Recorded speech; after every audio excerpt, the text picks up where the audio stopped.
Hi guys, John, Common Sense Outdoors. So I just did the video about the little light that I picked up today. If you've watched it already, you're probably thinking, oh, this guy bumped his head. A light's not a comfort item. I definitely want a light in my kit. If you want a light in your kit, put a light in your kit. Is it necessary to survive? I don't think so. In fact, I want to talk to you about some more things. But maybe you don't need it in a kit. You don't need it in your survival kit. Do you need the light to survive? You probably don't have to have it in your survival kit. It's a comfort item. It may help with morale, but it's not a necessity.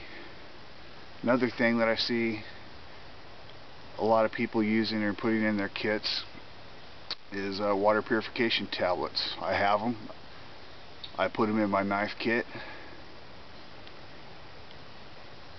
If I have a way to boil water, I'm never going to use those.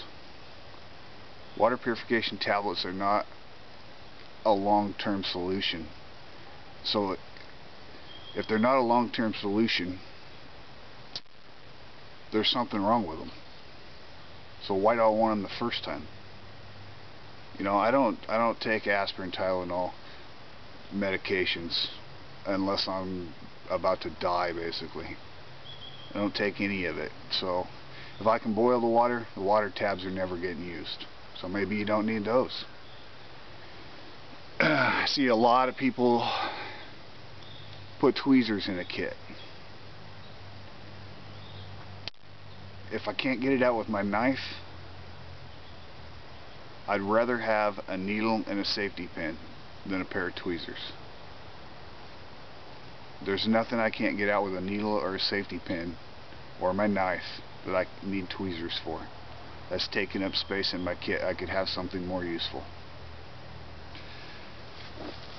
The next one is another one of my favorites, and that's a pencil and paper. If I'm in a survival situation, yes, those two things are combustible. They could aid with fire. Other than that, if I'm in a survival situation, my height of awareness is going to be through the roof.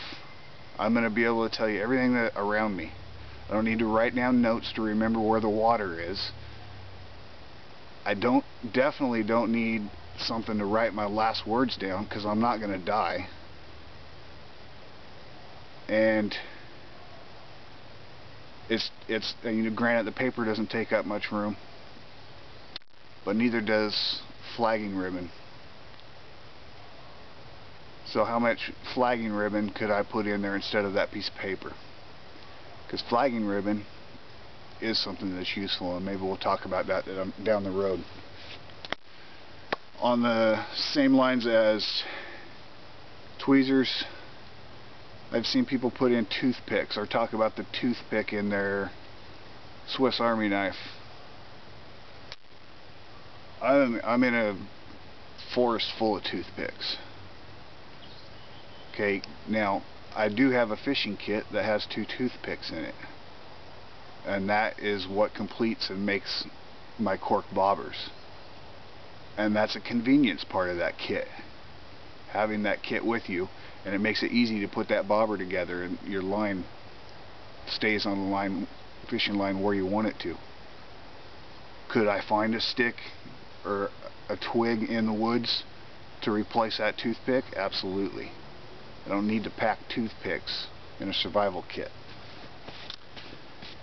And last thing is, there is not a very good line between a bug out bag and a survival kit.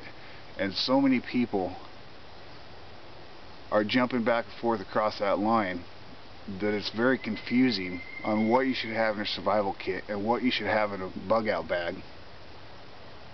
If I was setting up a bug out bag where I was going to take off and put myself in that situation, and I wanted to prepare for everything, yes, I may put a can opener in it if I was taking canned food.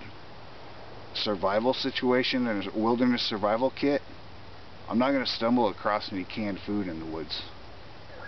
I don't need a bottle opener. I don't need a can opener. There's much more valuable things I could be putting in that kit for that space. So there's some of the things I've been thinking about that you don't really need in there.